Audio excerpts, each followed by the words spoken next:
지난 시간에 보았던 엄마의 말을 다시 떠올려 봅시다. 길동아, 신었던 양말 두 켤레가 탁자 밑에 있고 또 TV 옆에도 있는 걸 보면 엄마는 화가 난다. 왜냐하면 여럿이 함께 쓰는 공간은 좀 깨끗하게 정돈되어 있었으면 하기 때문이야.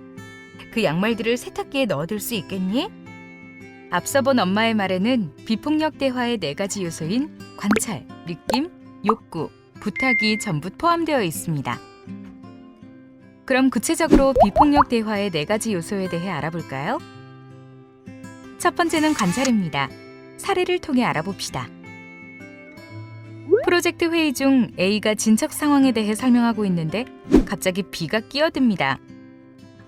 이 부분은 15분 정도로 끝내면 어떨까요? A는 B가 자신의 말을 끊었다는 사실, 그리고 그 말이 A 자신을 두고 한 말이라는 생각에 화가 났습니다. 화를 가라앉히고 A는 생각합니다. B가 끼어들더니 내가 너무 많은 시간을 쓰고 있다고 말했어. 여러분, 과연 이 말은 관찰일까요? 판단일까요? 네, 이는 관찰이 아닌 판단입니다. 들은 대로 말하는 것이 아니라 상대의 말을 듣고 내가 한 번 더 판단한 것이라고 할 수 있습니다. 그럼 어떻게 말하는 것이 좋을까요? 판단이 아니라 관찰한 그대로, 즉 들은 그대로 다시 표현해 볼까요? 내가 이야기하고 있는데 B가 말을 시작하더니 15분 정도로 끝내면 어떨까요? 라고 했어. 라고 말하는 것이 바람직합니다. 다시 말해 관찰은 내가 본 대로, 들은 대로 말하는 것이 굉장히 중요합니다. 다시 정리해보면 비폭력 대화의 첫 번째 요소는 평가와 관찰을 분리하는 것입니다. 우리가 평가를 섞으면 비난이 섞이고 비난이 들어가면 우리의 대화는 자동적으로 자칼의 대화가 됩니다. 우리가 관찰과 평가를 구분하지 않고 쓰면 듣는 사람은 내가 뜻한 대로, 의도한 대로 듣지 못해 오해가 생기거나 자칫 비난, 비판으로 받아들여 저항감을 가질 수 있습니다. 우리가 범하기 쉬운 평가가 섞인 말하기의 사례, 좀 더 살펴보실까요? 우리는 다른 사람의 생각, 느낌, 의도나 욕구에 대해 관찰이 아닌 추측을 하는 경우가 있습니다. 그 사람은 그 일을 마무리할 시간이 부족해. 어때요? 관찰일까요? 평가일까요? 네, 평가입니다. 그럼 여기서 평가를 분리시키고 관찰한 것만을 그대로 말하면 그 사람이 나는 이 일을 마무리할 시간이 부족해 라고 하는 말을 들었어가 됩니다. 또 다른 사례를 한번 살펴보실까요? 그는 형편없는 축구 선수야. 이는 극히 주관적인 견해입니다. 여기서 견해, 즉 평가를 분리시키고 관찰한 것만을 그대로 말해볼까요? 그는 20차례 경기에 나가서 한 골도 넣지 못했어가 됩니다. 상우는 어제 이유 없이 내게 화를 냈다. 용준이는 회의 시간에 내 의견을 묻지 않았다. 영애는 일을 너무 많이 한다. 이 중 평가가 들어가지 않은 말은 무엇일까요? 앞서 본 내용을 잘 생각해 보세요. 답은 2번입니다. 다른 두 문장은 앞서 말씀드린 추측과 견해 등의 평가가 섞인 말이라고 볼 수 있습니다. 다음은 느낌입니다. 비폭력 대화의 두 번째 요소는 나의 느낌을 표현하는 것입니다. 2단계 느낌에서는 나의 감정을 느끼는 것이 중요한데 여기서 중요한 것은 나의 생각과 느낌을 구분하는 것입니다. 우리는 느낀다라는 말을 쓰면서도 실제로는 느낌을 표현하지 않고 생각을 말하는 경우가 많은데요. 생각은 머리로 하는 거라면 내가 느끼는 감정, 욕구는 가슴으로 느끼는 것입니다. 예를 들어 볼까요? 나는 공정한 대우를 받지 못했다고 느낀다. 이는 생각일까요? 느낌일까요? 느낀다라고 말하지만 이는 느낌이 아니라 생각입니다. 문장에서 느낀다를 생각한다로 바꾸면 의미가 좀 더 명확하게 전달됩니다. 좀 더 살펴볼까요? 우리는 자신의 실제 생각과 느낌을 구별하여 표현할 수 있어야 합니다. 나는 프로젝트 매니저로서 부족하다고 느낀다 라는 말은 프로젝트 매니저로서 자신의 능력에 대한 평가, 생각을 나타내는 말입니다. 부족하다의 이면에는 실망, 조바심, 좌절, 그 밖에 또 다른 감정이 있을 수 있습니다. 또 다른 사람의 행동에 대한 생각과 느낌을 구별하는 것도 중요합니다. 나는 같이 일하는 동료들에게 별로 중요하지 않은 것처럼 느껴져. 내가 오해를 받고 있다고 느껴. 나는 무시당하고 있다고 느껴. 이는 모두 나의 느낌이라고 보기 어렵습니다. 이 생각들을 느낌을 나타내는 표현으로 바꾸면 다음과 같습니다. 여기서 나는 무시당하고 있다고 느껴의 경우 나의 욕구가 다른 사람들과 함께 하는 것이었다면 마음 아프게 느꼈을 것입니다. 느낌을 표현할 때에는 뜻이 모호한 말이나 추상적인 말보다 구체적인 느낌을 나타내는 낱말을 사용하는 것이 도움이 됩니다.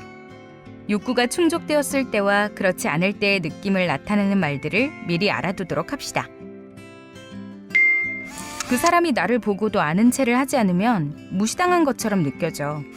나는 오해를 받고 있는 느낌이야. 빨리 하라는 소리를 들으면 조급해져. 이 중 느낌을 나타내는 말은 어떤 것일까요? 앞서 본 내용을 잘 생각해 보세요. 답은 3번입니다. 1번은 다른 사람이 나를 그렇게 평가하리라는 생각이고 2번은 다른 사람이 나를 어떻게 이해하는지에 대한 평가입니다. 비폭력 대화의 세 번째 단계는 욕구입니다. 이는 바라는 것을 확실히 말하는 단계입니다. A와 B의 사례로 돌아와서 A는 회의 중에 일어났던 일을 생각해 보기 시작합니다. B는 정말 나를 겨냥해서 그런 말을 한 걸까? 이 부분은 15분 정도로 끝내자고 말했을 때 B가 충족하려고 했던 욕구는 무엇일까? A는 비로소 B가 모두가 합의한 시간 약속을 준수하려는 욕구를 충족하려 했을지도 모른다는 것을 깨달았습니다. 상대방을 탓하기보다 자신이 원하는 것을 말하기 시작하는 순간부터 모두의 욕구, 즉 보편적 욕구를 충족할 방법을 찾을 가능성이 훨씬 커집니다. 저마다가 자신의 욕구를 표현하면 보다 빠르고 명확하게 이러한 보편적 욕구에 접근할 수 있습니다. 중요한 회사 서류들을 회의실에 그대로 두고 나가면 정말 걱정스럽습니다. 저녁 시간을 함께 보내고 싶었는데 오지 않는다고 하니까 섭섭하네요. 지금쯤 작업이 많이 진행되었으면 했는데 그렇지 못해서 걱정이에요.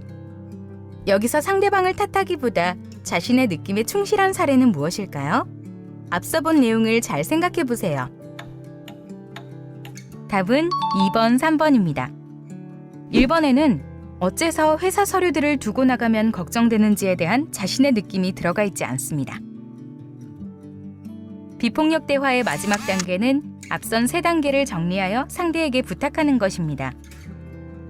A는 지금 속한 프로젝트 팀에서 좀 더 많은 역할을 하고 싶은 마음이 들어 팀장에게 부탁하러 갔습니다.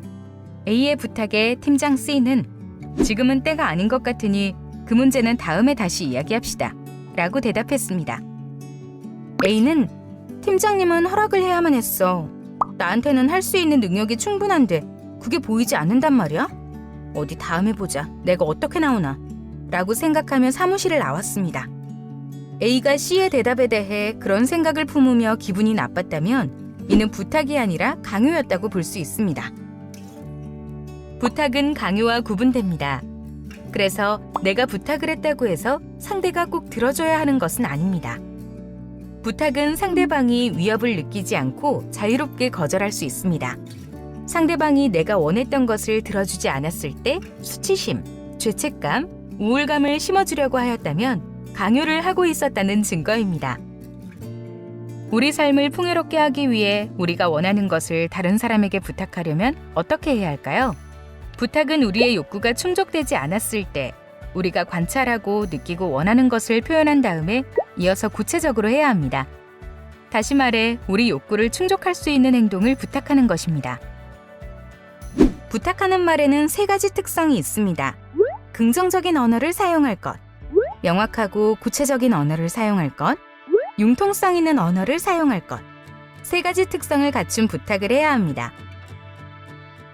듣는 사람이 자기가 그 부탁을 들어주지 않았을 때 비난이나 벌을 받을 것이라고 믿게 된다면 그 부탁은 강요로 받아들여집니다.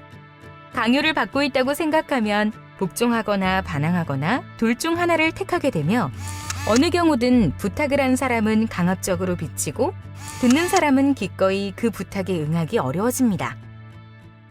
부탁이 받아들여지지 않았을 때 부탁한 사람이 어떻게 행동하는지를 관찰하면 그것이 부탁인지 강요인지 알 수 있습니다. 비판이나 비난을 하거나 부탁에 응하지 않는 상대에게 죄의식 또는 위협을 느끼게 하고 있다면 그것은 강요입니다. 말한 사람이 상대의 욕구를 이해하는 태도를 보이고 있어야 부탁입니다.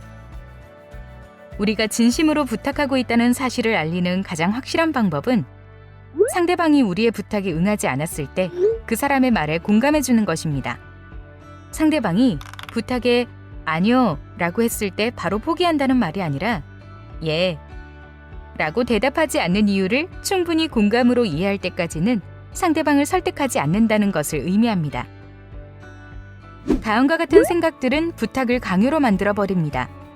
부탁할 때 이런 생각들이 우리 마음속에 있는지 돌아봅시다. 우리가 이런 생각을 가지고 욕구를 표현한다면 상대가 부탁에 응하지 않을 때 비난을 하게 됩니다. 네가 나를 이해해주기 바라. 어제 회의에 대해 제게 솔직하게 말해주면 좋겠어요. 내가 집에 돌아오면 얼굴을 보고 인사를 해주었으면 좋겠어. 상대에게 구체적인 행동을 부탁하는 말은 무엇일까요? 앞서 본 내용을 잘 생각해 보세요. 답은 3번입니다. 1번과 2번은 상대가 구체적으로 어떤 행동을 해주기를 원하는 건지 표현하지 않았습니다.